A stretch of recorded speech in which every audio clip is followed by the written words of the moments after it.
સુરતમાં પાટીદાર યુવતીના આપઘાતના મામલે વિવિધ નિવેદનો સામે આવી રહ્યા છે। તેવામાં નેનુ વાવડિયાના આપઘાતને લઈને પાટીદાર આગેવાનનું નિવેદન સામે આવ્યું છે। સિદ્ધસર ઉમિયાધામના પ્રમુખ જેરામ પટેલે નિવેદન આપ્યું, આ ઘટના દેશ માટે કલંકરૂપ છે।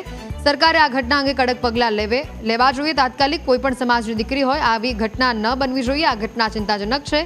દરેક સમાજે આવી ઘટનાઓ અંગે આગળ આવીને સરકારને રજૂઆત કરવી જોઈએ। શૈક્ષણિક સંસ્થાઓએ દીકરીઓને આત્મરક્ષણની ટ્રેનિંગ પણ આપવી જોઈએ, જેની વાત જેરામ પટેલ દ્વારા કરવામાં આવી। ખરેખર સરકારને આના ઉપર કડકથી કડક પગલાં લેવા જોઈએ।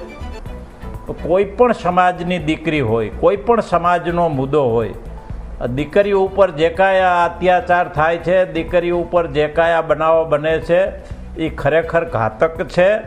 દરેક સમાજને આમાં આગળ આવી અને આના માટે વધારેમાં વધારે જોરદાર રજૂઆત કરવી જોઈએ।